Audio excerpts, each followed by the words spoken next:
예수님께서는 결국 빌라도 법정에서 사형을 언도받는 셈입니다. 빌라도는 끝까지 그 책임을 지지 않으려 하고 이 문제를 유대인들에게 다시 넘기지만 유대인들의 주장은 한결같이 우리에겐 사형 집행권이 없습니다 하는 것이었습니다. 그래서 빌라도가 십자가에 못 박도록 내어 주게 됩니다. 이 빌라도의 갈팡질팡하는 행보, 또 그는 예수님께 네가 유대인의 왕이 맞느냐라고 몇 번이나 묻고 그 대답에 대하여 수긍하지 않으면서도 걱정스러워서 채찍질도 하고 군인들에게 내어 주어서 폭행을 당하게도 하고 홍포를 입히고 가시관을 씌우고 하는 일들도 방관합니다. 여기서 빌라도의 행보와 예수님의 반응 사이에 첨예한 갈등을 일으키는 문제는 네가 왕이냐 아니냐 보다도 근본적으로 진리가 무엇이냐 하는 것이었습니다. 빌라도의 질문은 한결같았죠. 네가 유대인의 왕이 맞냐? 예수님은 그렇다죠. 그러니까 왜 왕이면서 그런 아무런 힘도 배경도 근거도 없이 그런 말을 하느냐? 예수님의 대답은 내 나라는 이 세상에 속하지 않았다라고 답하시죠. 그러니까 빌라도가 결정적인 질문을 하죠. 진리가 뭐냐? 그건 질문이기보다 일종의 조롱이지요. 빌라도는 세상 권력의 대표자입니다. 그는 사형 집행권을 갖고 있는 세계를 지배하고 있는 로마 황제의 신하입니다. 예수님은 메시아이고 하나님의 아들이시고 유대인의 왕이지만 그런 세상이 가지고 있는, 세상이 증명하고 싶어하는 권력을 갖고 있지 않습니다. 이 갈등과 모순이 여기 아주 극명하게 예수님과 빌라도 사이에 대립되어 우리에게 이해를 선명하게 제공합니다. 진리가 뭐냐라는 빌라도의 질문은 진리는 당연히 힘 위에 서 있다 그러는 것이죠. 세상의 진리는 다 권력에 근거합니다. 그리고 세상의 권력은 다 폭력입니다. 예수님의 주장인 진리는 사랑 위에 서 있습니다. 그것이 복음서죠. 기독교가 말하는 주장, 우리에게 제시하는 구원은 다 사랑을 근거로 하여 사랑이 핵심된 내용으로 제시됩니다. 권위입니다. 권위와 권력은 세상에서는 사실 잘 구별되지 않습니다. 세상은 언제나 옳은 일을 한다고 정의를 구현하며 평화를 만들겠다고 행복한 그 약속을 하면서 그걸 위하여 늘 폭력을 동원할 수밖에 없고 늘 피 흘리며 싸우며 공포를 자아냅니다. 인류 역사의 증언입니다. 예수님은 똑같은 단어들을, 똑같은 우리의 갈증들, 행복과 정의와 평화를 위하여 자신을 내어줌으로써 진리란 사랑 위에 서 있음을, 그리고 그 사랑으로 폭력을 이긴다고, 다 해결한다고 이 십자가로 증명하고 서 있습니다. 그러니 성경은 진리를 논할 때 어느 곳에서나 권력으로, 힘으로 그 진리를 선언하지 않습니다. 요한일서 4장 18절을 여러 번 인용하고 있는데 사랑 안에 두려움이 없고 사랑이 두려움을 내어 쫓나니 두려워하는 자는 사랑 안에서 온전히 서지 못한 것이라 대단히 중요한 선언입니다. 사랑 안에는 공포가 없습니다. 그것이 힘이 없는 게 아니라 그것은 폭력이 아닙니다. 예수님께서 이 땅에 오신 것이 빌라도의 질문과 같이 네가 유대인의 왕이냐? 그렇다. 내가 유대인의 왕이다. 그렇게 내가 태어났고 그렇게 왔고 그렇게 진리를 증언하여 진리로 이끌기 위해서 왔다. 진리가 뭐냐? 이렇게 된 거죠. 내가 진리다죠. 내가 곧 길이요 진리요 생명이니라죠. 그러니까 예수님의 이 모든 반응들은 세상이 가지는 주장과 어떻게 충돌하고 있는지를 제대로 보지 못하면 우리는 이 진리가 권력으로 갔다, 권위로 왔다를 반복하게 됩니다. 우리가 가지고 싶은 진리는 힘입니다. 그 힘이 예수 안에서 보는 죽음을 이기는, 공포를 이기는 사랑이 아니라 이 사랑이 권력을 갖고 싶습니다. 그래서 예수 믿는 사람들이 가장 크게 자신들의 힘을 과시하는 것은 세상의 조건 속에서는 세상 권력에게 우리가 지는, 예수님도 빌라도 앞에서 죽는 것 때문에 그 기회를 갖지 못하니까 우리끼리 모였을 때 폭력화합니다. 이건 굉장히 조심스러운 표현이지만 소리 높여 기도할 때, 큰 소리로 찬양하고 눈물 흘릴 때 우리는 우리끼리라도 잠시 권력을 확인하게 됩니다. 이걸 비난하고 싶어서가 아닙니다. 그것이 현실에서는 아무런 실력이 되지 않아서 하는 소리입니다. 우리끼리 모여서 찬송할 수 있고 통성기도할 수 있으면 예수께서 빌라도 앞에 내가 유대인의 왕이다. 그런데 내 나라는 이 나라에, 이 세상에 속하지 않았느니라. 그렇게 죽어가시는 것 같이 우리의 현실을 살아내야 합니다. 마치 우리가 패자 같고 우리가 틀린 것 같은, 세상이 알아주지 못하는 것 때문에 우리가 살지 못하고 있는 각각의 현실을 우리는 신앙생활로 연결하지 못합니다. 분해합니다. 그걸 지나면 체념합니다. 그래서 아무도 신앙생활을 하지 않습니다. 이건 비난하자고 하는 게 아닙니다. 신앙생활을 할 수 있는 그 수많은 기회들을 놓치고 한탄만 하고 있고 원망만 하고 있어서 결국 세상 사람들과 똑같이 나이가 들면 이 결론에 이릅니다. 산다는 게 다 그런 거야. 인생이 다 그렇지 뭐. 이렇게 말하는 건 큰 죄입니다.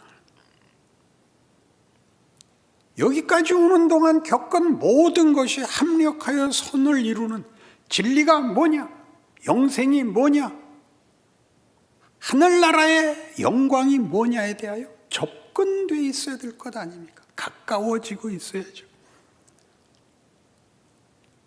분한 현실을, 다 보여줄 수 없는 현실을 내가 예수께서 그리하신 것 같이 우리에게 맡기신, 볼지어다 세상 끝날까지 내가 너희와 항상 함께 있을 것이니라를 감당하셔야죠.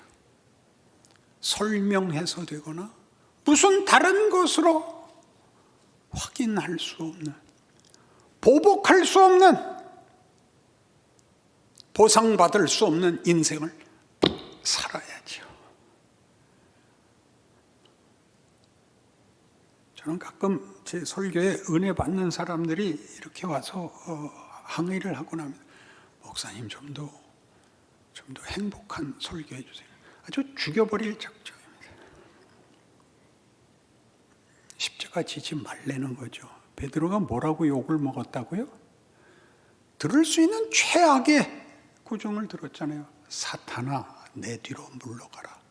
너는 나를 넘어지게 하는 자로다. 네가 하나님의 뜻은 생각지 아니하고 도리어 사람의 일을 생각하는 도다잖아요. 여기를 무슨 각오를 하고 명분에 자기를 붙들어 매고 하는 의지와 그 어떤 감동으로 얽어매려는 것들은 다 거짓입니다. 그렇게 해서는 항복이 안 되고 실천을 할 수가 없습니다. 그것이 하나님이 십자가에서 보이신 하나님의 권능이고 하나님의 지혜입니다. 하나님의 기적입니다. 그 기적을 우리는 보상받지 못한 대로 살아야 한다는 사실 때문에 다 거부하고 안 살고 있습니다.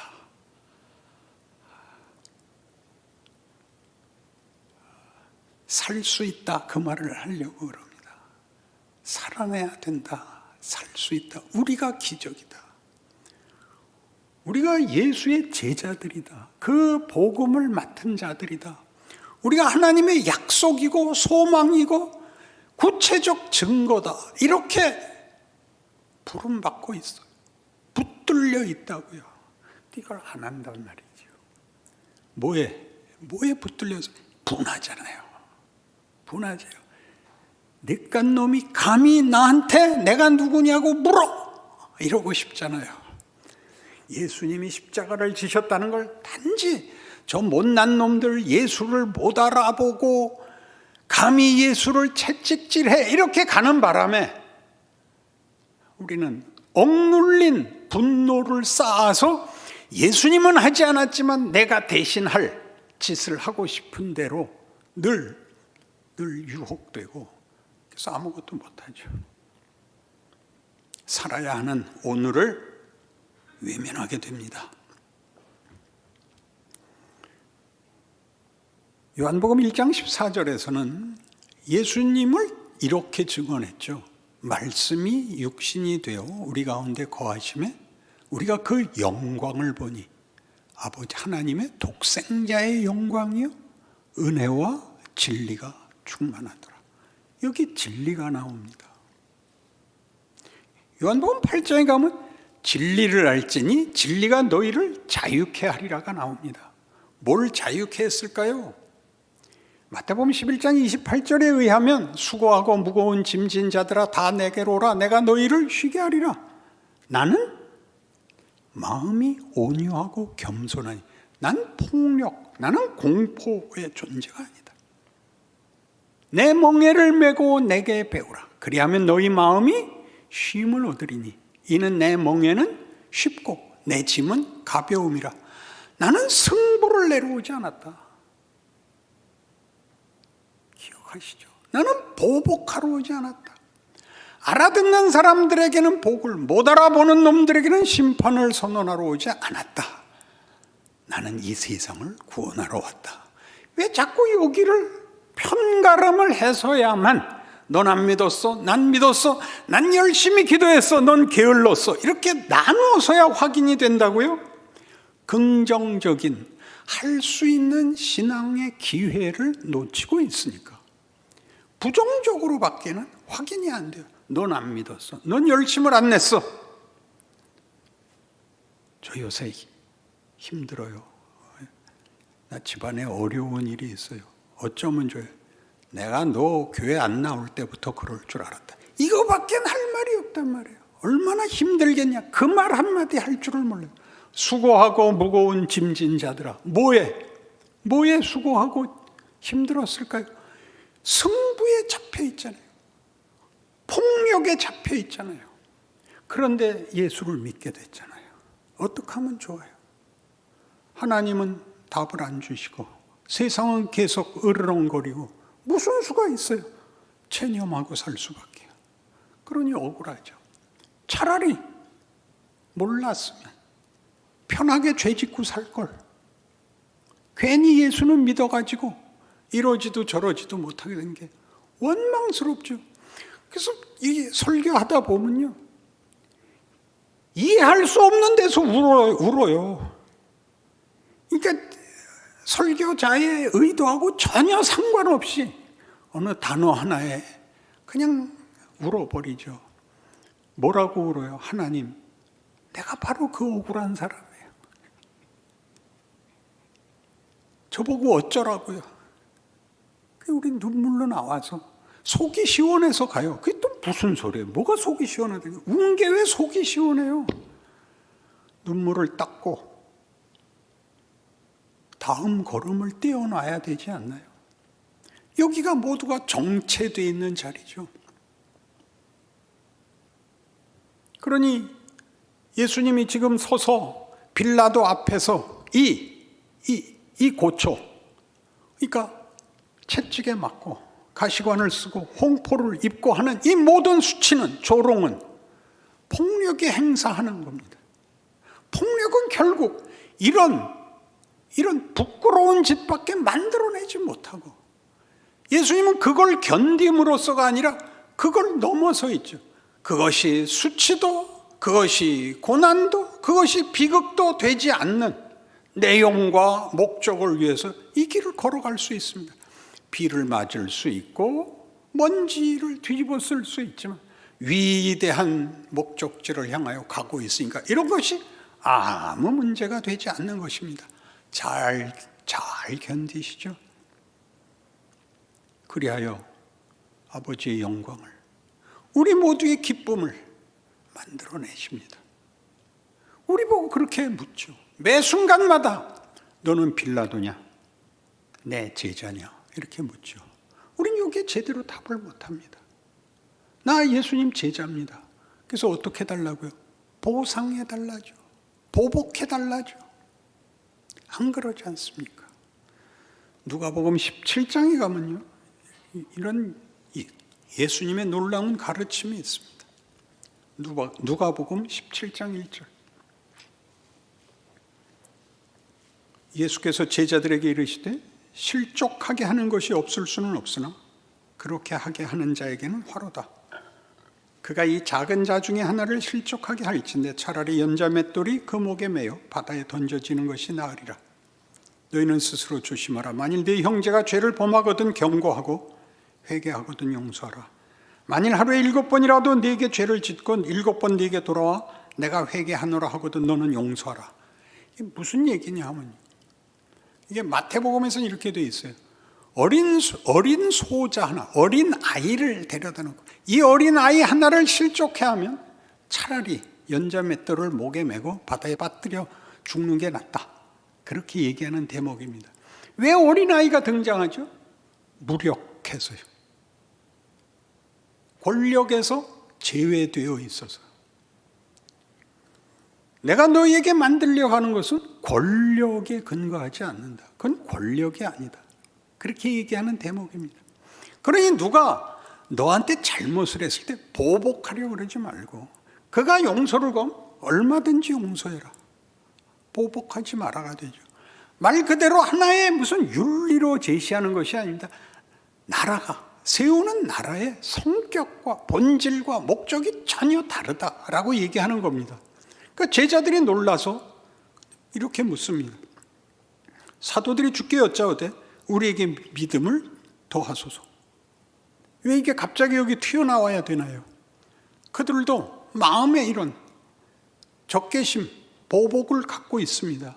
예수님을 따라다니는데 사람들은 예수에게 나와서 많은 혜택을 입지만 무슨 권력이 되지 못하고, 예수님을 또 쫓아다니는 것에 대하여 그들이 사회적으로, 정치적으로 보상을 받지 못합니다. 그러니까 그들도 은근히 우리 마음에 가진 것 같이 나는 예수 믿고 저건 안 믿는데 왜 내가 어려워야 돼요? 라는 그 마음이 있었을 것입니다. 그들도 부정적으로 어느 곳에서는 선생님, 우리가 하늘로부터 불이 내려서 저것들을 다 살라버리라고 구할까요? 그렇게까지 얘기를 했으니까 예수님이 얘기하죠. 6절, 주께서 이르시되 너에게 겨자씨 하나일 만한 믿음이 있었더라면 이 뽕나무대로 뿌리가 뽑혀 바다에 심기어라 하였을 것이요 그것이 너에게 순종하였으리라. 믿음이 겨자씨만한 것만 있어도, 그러면서 너희 중 누구에게 밭을 갈거나 양을 치거나 하는 종이 있어 밭에서 돌아오면 그들로 곧 와 앉아서 먹으라 말할 자가 있느냐? 도리어 그들은 내 먹을 것을 준비하고 띠를 띠고 내가 먹고 마시는 동안에 수종 들고 너는 그 후에 먹고 마시라 하지 않겠느냐? 명한 대로 하였다고 종에게 감사하겠느냐? 이와 같이 너희도 명령받은 것을 다 행한 후에 이르기를 우리는 무익한 종이라 우리가 하여야 할 일을 한 것뿐이라 할지니라.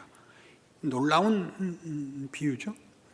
종이 밭일하고 돌아왔는데 주인이 너 수고했다, 너 먼저 밥 먹어라. 그럴 주인 없다. 야, 너 수고한 거 알지만 나 배고프다, 밥상 차려라. 그 다음에 너 먹어라. 그럴 것이다. 당연히 그렇다. 그 종에게 종이 수정 들었다고 해서 감사할 주인이 있느냐? 그럴 리가 없다.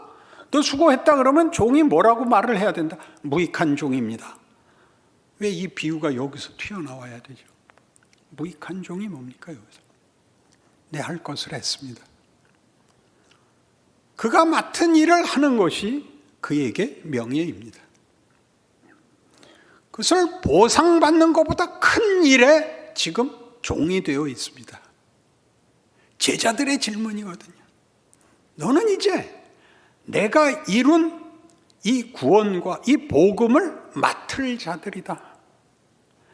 내가 문제를 해결하고 새 약속을 성취하는 것은 내가 할 것이지만 이제 너는 그 일에 종이 되어 너희의 생애와 너희 후손들 앞에 책임을 져야 한다.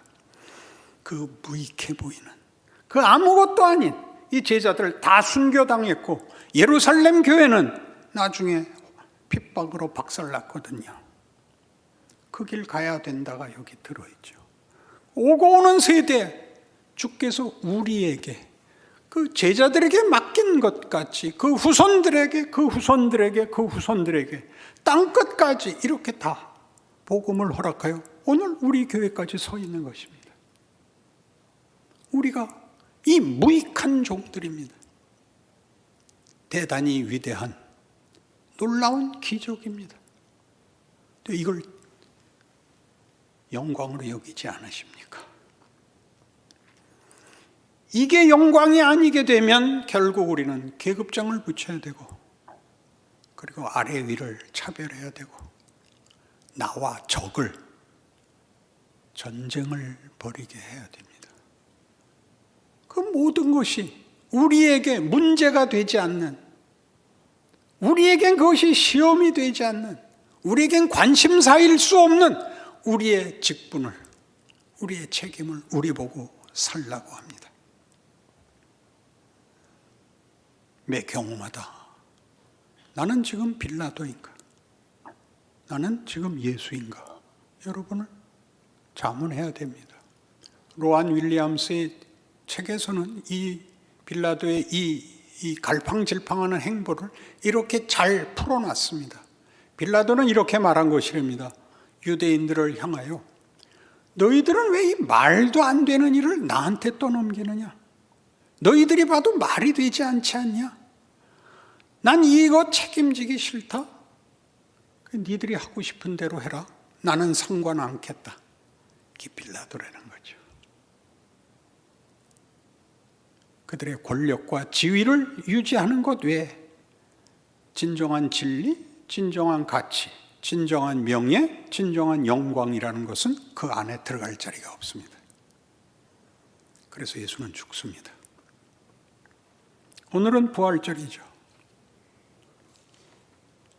월터 브루그만의 예언자의 기도라는 책에 실린 기도 한 편을 읽겠습니다. 이 놀라운 아침에 라는 기도문입니다. 견딜 수 없이 긴 침묵으로 가득 찬 좌절의 밤, 우리는 그 밤을 압니다. 춥고 굶주리며 억눌린 형제들과 자매들은 그런 밤을 더 잘 알겠지요. 주님 당신 또한 언약궤가 아스돗에 있었던 밤처럼 고독과 치욕으로 가득한 시간을 알고 계십니다. 아스돗 사건은 법궤 빼앗겨갖고 블레셋 다곤 신장에 들어갔던 사건입니다. 우리가 당신을 버리려고 했던 무수한 시도 또한 알고 계십니다. 당신께 그 밤이 어땠는지 우리는 알 수 없습니다. 어쩌면 우리와 비슷했을지도 모르겠습니다. 그러나 주님, 밤이 지나고 당신은 아침에 우리를 놀라게 하십니다. 다곤이 모가지가 잘리고 손발이 잘려서 법궤 앞에 엎드렸던 사건을 기억합니다. 수천 년 전 블레셋 사람들에게 그러하셨듯 우리가 공들인 계획을 무너뜨리시고 우리가 섬긴 우상들을 산산조각 내시며 우리의 계획과 욕망을 꺾으십니다.